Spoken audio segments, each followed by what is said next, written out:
What's going on, guys? Just here back to my channel, and tonight is a little different. So we're gonna turn it around the other way because AEW Rampage was first. Is because of the basketball All Star thing.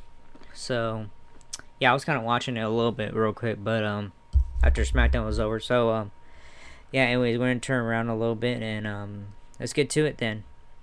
All right, Dark Orders 10 versus Am Cole. This is the first match.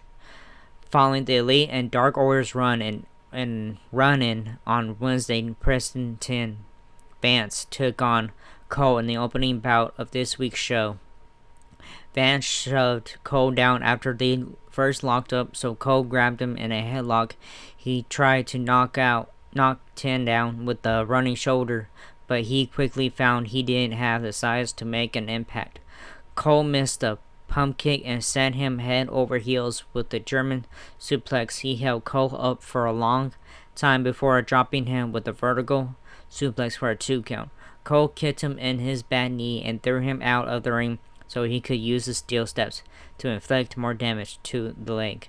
Vance tried to make a comeback, but his leg gave out and Cole put him down with the pump kick. We return from a break to see 10 beginning to build up a head of steam. He planted Cole with a spinebuster and attempted to apply a full Nelson, but Cole countered and hit a backstabber for a 2 count. Vance turned him inside out with a discus lariat for another near fall. They had a few more close calls before Cole hit a low blow behind the ref's back. He hit a few kicks, followed by a running knee for the win. So yeah, Adam Cole defeated Dark Orders 10. Alright, let's get to the second match. Powerhouse Hobbs versus Dante Martin.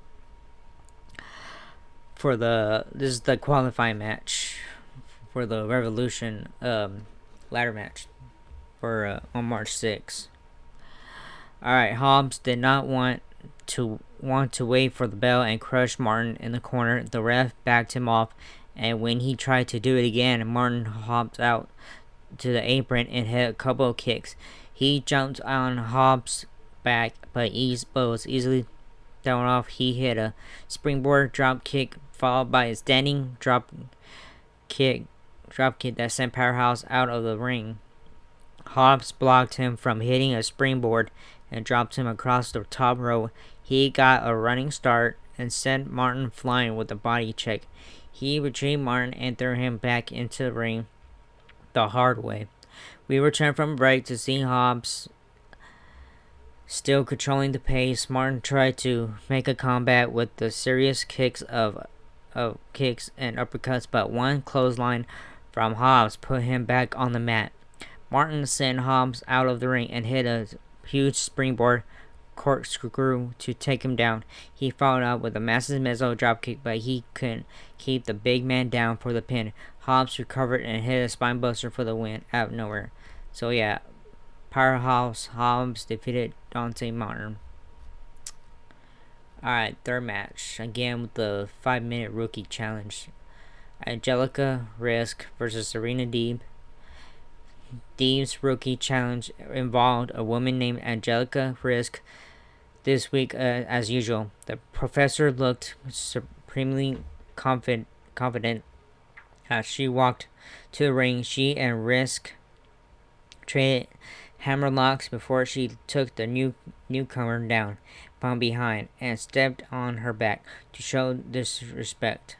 Deeb turned around and let Risk put her in a full Nelson, but Deeb easily countered and ground her boot on the young woman's face. She hit a nice powerbomb before locking Risk and a submission for a quick win. So yeah, Serena Deeb defeated Angelica Risk. Alright, get to the main event. Trent Beretta versus Jay White. Jay White's debut. Alright. White and Beretta locked up after a little trash talking. Beretta pushed him back to the corner, but White reversed him into the corner and beat him down to the mat. Beretta was able to regain his balance and cornered White for some drops. White regained control when they took the fight out of the ring, but he didn't have it for long. Beretta reversed an Irish whip to send him in the barricade. White dominated most of the action throughout the commercial break. Beretta sent him out of the ring and took him down with the springboard moonsault that almost caused more damage to him than White. Orange Cassidy paced at ringside as Beretta continued to beat on White with lefts and rights while White hit him with the big knee to the face to stop him in his tracks. He grabbed Beretta and suplexed him onto a chair at ringside. That broke it in half. Beretta managed to counter White's finisher and hit a running knee, but he couldn't. Sorry, stupid Nat. But he couldn't keep him down for the pin. White hit Blade Runner after a long back and forth exchange to get the win. So yeah, this was a NJPW New Japan Pro Wrestling kind of match kind of thing. Jay White defeated Trent Beretta. So that was the main event. It wasn't too bad tonight, so yeah. Anyways. Alright, let's get to Friday Night Smackdown, which was taped this time because tomorrow morning where I'm at 11 o'clock, it'll start at 10 o'clock with the pre-show, and then 11 o'clock would be the main show in the morning. So yeah, here we go. Alright, the show kicked off. Elimination Chamber contract signing.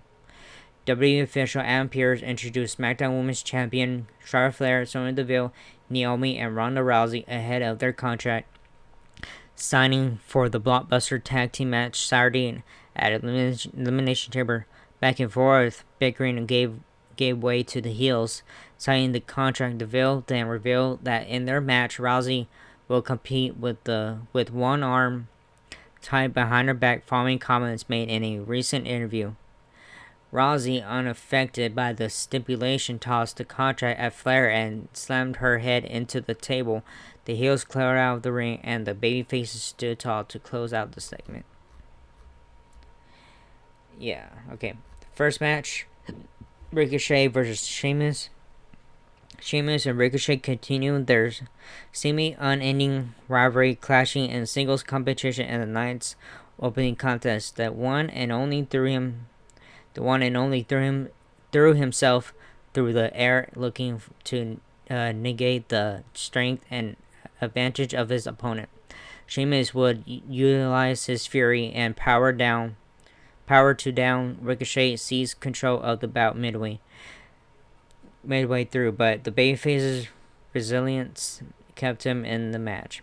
The Celtic Warrior delivered the Alabama Slam, and Ricochet answered with a Spanish Fly, neither able to keep the other man down. As Sheamus set up for the bro kick, his opponent caught him coming in and delivered the recoil for the upset victory. After the match, a frustrated Sheamus shoved Ridge Holland to the mat, teasing dissension between mentor and protege.